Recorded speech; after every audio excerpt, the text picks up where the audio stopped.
Et je suis de retour. Bon. Waouh. Quel update à vous faire de ces retrouvailles plus qu'inattendues. Alors, je suis vraiment hyper émue. Donc il y a une possibilité que je pleure. Mais non, je suis vraiment hyper émue. En gros, ce qui s'est passé, c'est que déjà, il faut savoir que je me suis trompée sur l'heure. Je pensais que en fait à 18h on allait se retrouver, en fait il était pas au courant, mais je sais qu'à 18h il était à tel endroit. Et du coup je me suis dit bon bah j'y vais à 18h et je lui fais la surprise. Sauf que à 18h c'était pas la bonne heure, c'était 18h30. Donc pendant 30 minutes voilà, j'ai attendu dehors, un peu le stress. Et au loin je l'ai vu arriver, donc je me suis dit bon bah faut pas qu'il me voie, j'attends qu'il rentre. Et quand il rentrera dans la pièce, bah je vais rentrer et je vais voir sa réaction. Et donc en fait je suis rentrée dans la pièce et en fait il m'a regardée. Et en fait c'était trop drôle parce que il était éteint avant. Et là il m'a vu et d'un coup... Ça va? Bien et toi? Comment ça va? Oh, trop bien. Ça va mec? Bah ouais. Ah, ça fait plaisir de te voir. Illumination, il m'a pris dans ses bras, on s'est pris moins 4-5 fois dans nos bras, etc. Elle était trop contente de se voir en fait, de se revoir. Il y a eu 7 ans. Et cette personne, c'est pas un copain, c'est pas un ami, c'est pas un membre de ma famille, mais en fait ça a été mon entraîneur quand je faisais de la compétition aux échecs. J'ai été 3 fois championne de France d'échecs, j'ai fait championnat du monde, championnat d'Europe, et j'ai commencé, j'avais 4 ans, et j'ai fait dès que j'ai commencé en fait, dès je crois 5-6 ans je gagnais des compètes, etc. Et du coup j'ai vraiment fait du sport de haut niveau pendant 10 ans, 12 ans. J'ai arrêté à mes 16 ans. Parce que j'ai pas su gérer la pression. C'était trop dur en fait, d'être toujours la meilleure, etc. Et en fait je jouais plus du tout pour le plaisir, je jouais parce que j'avais peur de perdre en fait. En fait si vous voulez, je jouais pas en ayant envie de gagner, ou en ayant juste envie de jouer et de m'amuser en fait. Mais en fait quand je jouais je me disais tu peux pas perdre parce que t'es censée être super forte, t'es censée être la meilleure, t'es censée être la championne de France d'échecs. Et c'était dur en fait à porter cette pression là parce que du coup tu joues plus du tout pour le plaisir. En plus j'étais quand même relativement jeune donc j'avais pas du tout de recul, pas assez de maturité. J'étais dans une époque où j'étais beaucoup protégée parce que mine de rien j'étais petite donc je prenais pas conscience de tout. Mes parents m'accompagnaient quand même à droite et à gauche. Voilà, il faut prendre conscience, il y a des parents qui faisaient des critiques à mes parents parce que je jouais, donc je prenais potentiellement la place de leur fille pour être première. On faisait des scandales, littéralement au premier degré, des scandales à mes parents parce que j'étais inscrite à une compétition d'échecs et qu'ils disaient que c'était injuste parce que j'allais finir première et que leur fille ne pourrait pas gagner. Sauf que moi je devais faire des compétitions pour être qualifiée au championnat de France et que même sans ça je devais faire des compétitions pour aussi m'entraîner en fait.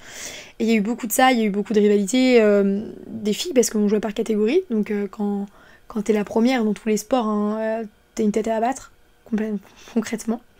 Donc ça c'était assez dur à vivre en fait quand tu grandis là-dedans. Après moi j'étais très dans mon monde, hein. Je venais, je faisais ma partie d'échecs, je jouais, je m'en allais, vraiment j'étais comme ça. Sauf que c'est pas facile, tu vois. Et de mes 14 à mes 16 ans, je continuais de jouer mais je jouais plus du tout avec l'envie. Je jouais avec la peur au ventre, tous mes coups, j'avais peur en fait. Et ça se ressentait dans mon jeu. Je jouais, c'était plus moi. J'étais plus moi et je savais plus qui j'étais en fait. Puis c'est un âge où tu te construis aussi, où tu commences à avoir des fréquentations, des amis, etc. Et personne ne comprenait en fait que je passe littéralement tous mes week-ends à jouer aux échecs, toutes mes vacances scolaires à faire des compétitions d'échecs, à louper des cours parce que j'avais des championnats d'Europe d'échecs à faire, des championnats du monde d'échecs à faire.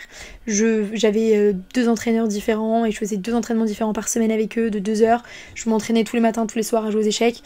Ça pendant 10 ans de ma vie. Et en fait t'arrives, t'as 16 ans, bah les gens autour de toi ils comprennent pas forcément que tu fais du sport de haut niveau, ils comprennent pas forcément en plus c'est les échecs. Et donc forcément en fait il y a eu un moment donné où je me suis demandé aussi qui j'étais parce que tu te construis de tes 4 ans à tes 16 ans à jouer aux échecs comme ça avec un rythme effréné.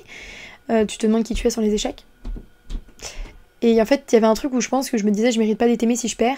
Et donc en fait du coup d'un côté je me suis dit si j'arrête peut-être qu'on m'aimera pour ce que je suis et pas parce que je gagne et que je suis une championne quoi. Ça c'est l'autre truc quoi. Et donc bref donc j'ai arrêté et en fait ça a été assez compliqué pour lui parce qu'en fait ce qui s'est passé c'est que c'était mon entraîneur depuis toujours. Je fais un championnat d'échecs, je perds la finale et en gros je suis pas première, je suis deuxième et ça a été la goutte d'eau de trop pour moi. Parce qu'il y a une des filles, j'avais l'habitude d'avoir toujours des réflexions sur mon jeu, derrière mon dos, tout le monde voulait que je perde. Vraiment, j'entendais des réflexions à tout va. Et il y a une des filles qui s'amusait à dire à ses copines, ouais, elle est plus du tout au top niveau, et à se moquer en fait. Et moi, c'était la moquerie de trop. Ça faisait des années que je disais rien, des années que je venais, que je jouais. Là, j'étais en train de me construire, j'étais rebelle, j'étais énervée, et donc j'ai explosé. J'ai envoyé tout le monde bouler, et après j'ai dit, je ne reviens plus jouer, j'arrête. Et quand il a été question de me réinscrire, je me suis pas réinscrite. Mon entraîneur a appelé ma mère, il lui a demandé de me parler, et moi j'avais dit à ma mère, ne me le passe pas, parce que si tu me le passes, je vais y retourner. Je vais rejouer, et là je peux plus, là je souffre trop. Et donc ma mère, elle a dû lui dire, alors qu'il la suppliait de m'avoir en fait, on arrête, elle arrête. Et il avait dit, ok, bah écoute, quand elle sera calmée, et quand elle aura pris le temps, bah qu'elle revienne, qu'elle m'appelle, on en parle. Et je l'ai jamais revu, et je l'ai jamais reparlé depuis 7 ans. Jusqu'à ce soir en fait. Et c'est tout bête, mais je crois que il a fallu 7 ans pour que je digère tout ce que j'ai vécu pendant 12 ans de sport de haut niveau. Et ça a été une super période de ma vie, vraiment j'ai tellement de bons souvenirs, mais j'ai aussi beaucoup de mauvais souvenirs en fait. C'est contrebalancé, mais comme tout sport de haut niveau et tout sportif de haut niveau vous dira que le sport de haut niveau c'est pas tout blanc tout rose. Hein. Ouais, on est champion, il y a les victoires, mais on voit pas tout ce qu'il y a derrière, tous les entraînements, tous les sacrifices, tous les pics, tous les trucs, c'est compliqué. Et moi j'étais trop jeune et je pense que j'avais pas les épaules pour, il y en a qui ont les épaules et moi à 16 ans j'ai tout envoyé bouler quoi. Et là j'y suis retournée et en fait c'était... J'y suis retournée parce que je veux me réentraîner, parce que ça fait 10 ans que j'ai jamais joué. Ça faisait 10 ans qu'en fait je jouais plus en ayant le goût du jeu d'échecs. Et là je l'ai enfin retrouvé. Et ça m'avait manqué en fait. Juste l'amour du jeu quoi. Et c'est tout con. Je vous jure, mais pour tout sportif de haut niveau, quand à un moment donné ton sport ça devient une contrainte, quand à un moment donné tu prends plus plaisir dans ton sport, que c'est plus ta passion, que tu ne vibres plus autant, et quand d'un coup tu retrouves cet amour du sport que tu avais au tout début mais que tu as perdu en étant le premier et en devant absolument conserver ta place et en faisant tous les sacrifices et en faisant face à toutes les critiques, quand tu retrouves cette passion que tu avais oubliée, c'est comme si tu revivais, c'est comme un deuxième souffle. Et moi c'est ce qui m'est arrivé, et plusieurs fois en 7 ans, j'ai rejoué de temps en temps, j'ai eu l'occasion, et en fait à chaque fois ça partait en fait, au bout de quelques jours, une semaine, un mois, ça partait. Mais là ça faisait que 3-4 semaines que je rejouais, et vous allez me dire, et je sais que c'est très peu pour prendre une décision comme ça, sauf que c'est la première fois où je rejouais avec le plaisir. C'est la première fois où je me disais, ok, je vais reprendre un classeur, et je vais revoir mes ouvertures, je vais revoir ma stratégie, je vais revoir tout ça. Parce que je veux progresser. Et moi je sais, je me connais, que c'était le signe, qu'il fallait que j'y retourne.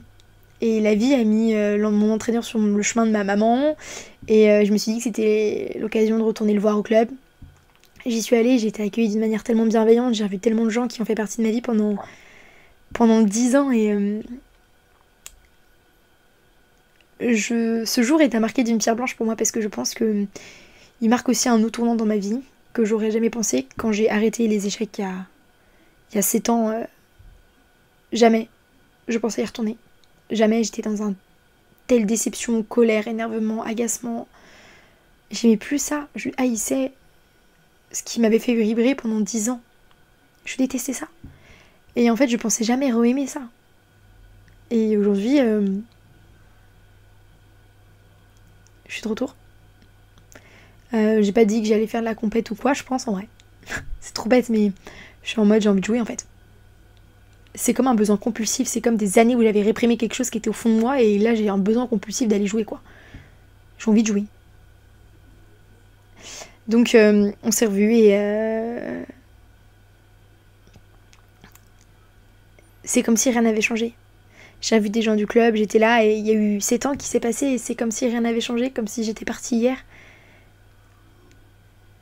J'ai vu qu'il était ému, j'ai vu qu'il était fier quand on faisait les entraînements, de voir que, même si je faisais que lui dire que j'étais complètement rouillée, il y avait des coups que je trouvais, il y avait un instinct qui était toujours là, et il m'a dit voilà, toi t'as toujours eu un instinct pour les échecs, l'instinct ça se perd pas. Je suis un peu émue là. Je suis émue parce que je m'étais même pas rendu compte à quel point ça m'avait manqué. Quand tu fais un sport pendant 10 ans de ta vie, que ça rythme autant ta vie, tous les week-ends, toutes les semaines, tous les jours. Dites-vous, quand j'étais à l'école primaire, j'avais un livre d'échecs avec moi. Et comme j'étais douée à l'école, je finissais très tôt mes exercices. Et ma prof, qui était au courant que je faisais les championnats d'Europe et du monde d'échecs, m'autorisait, quand j'avais fini les exos avant tout le monde, à faire mes exercices d'échecs sur mon cahier, le temps que tout le monde finisse. Donc moi, mes cours, je passais littéralement la moitié de la journée à faire mes cours et l'autre moitié à faire mes échecs, avec mon petit livre d'échecs. Et donc vraiment, c'était quelque chose qui était ancré dans mes veines. C'était une vraie passion. C'était... Voilà. Et quand t'arrêtes du jour au lendemain, et c'est devenu un sujet tabou en fait, c'est-à-dire du jour au lendemain, j'en ai plus parlé, plus personne parlait chez moi des échecs, mon jeu d'échecs je l'ai rangé carrément par terre, genre sous un meuble, il a pris la poussière quand je l'ai sorti là il y a quelques semaines, il était tout poussiéreux, j'ai tout caché, j'ai tout rangé, et c'est devenu un sujet tabou, j'en parlais plus, je disais plus rien, voilà, pour moi c'était un chapitre qui était fermé et c'était fini. Mais en fait, quand t'as une passion qui t'anime pendant autant de temps, tu peux pas fermer les yeux comme ça d'un coup. C'est pas possible. Il y a forcément un moment donné où t'y retournes. T'as ça dans les veines. Donc voilà. C'était juste... cette vidéo, elle me tient à cœur. Mais peut-être qu'elle va pas vous parler beaucoup. Et parce que personne trop connaît le jeu d'échecs, même s'il y a eu le jeu de la dame hein, comme série. Mais peut-être que vous allez... Enfin, je sais pas ce que vous allez vous dire. Mais cette vidéo, en vrai, je la fais aussi pour moi. Parce que je me dis, cette capsule temporelle-là... Aujourd'hui, c'est un jour dont... Oula, je suis fatiguée. Aujourd'hui, c'est un jour dont je vais me rappeler. Et... il y a beaucoup de jours dans une vie où on ne sait pas qu'ils vont marquer un tournant. Et il y a des jours comme moi, celui-ci, où tu sais que ça va te faire prendre une trajectoire que tu n'avais peut-être pas pensé. Il y a des jours où tu sais que ça va susciter un changement et tu sais pas encore lequel, mais tu sais qu'il y a quelque chose qui va changer. Et c'est terrifiant comme c'est excitant. Et moi, c'est un jour comme celui-ci. Et je suis tellement reconnaissante de la vie, en fait, de me permettre de revenir, d'avoir cette seconde chance, de revoir ces gens. Je les ai revus, c'est comme si c'était une famille, c'est comme si je me sentais... En fait, j'ai l'impression que mon cœur, là, c'est comme si on m'avait... C'est comme si ça faisait des années où j'étais dissociée et que d'un coup, je revenais moi-même. Et d'un coup, je commençais à re-être complète. Et à renouer avec ce que je suis. Alors, si jamais il y a quelque chose, une part de vous, que vous fuyez à tel point parce que ça vous fait trop souffrir, mais que ça vous a animé pendant des années, j'aimerais juste vous dire que quand vous vous sentirez prêt, moi il m'a fallu 7 ans. Peut-être que vous il en faudra moins, ou peut-être plus. Mais si un jour vous retrouvez le plaisir et retrouvez le goût comme ça pour quelque chose que vous aviez plus, écoutez-vous. Et allez-y, dites-vous pas que ça fait trop longtemps. Ça faisait 7 ans que je n'avais pas touché un jeu d'échecs. Et pourtant, ce soir j'ai réussi à trouver les meilleurs coups, j'ai réussi à avoir l'instinct sur certains coups. 7 ans après. Et bah vous c'est pareil avec votre passion ou avec n'importe quelle chose de la vie. Il est jamais trop tard.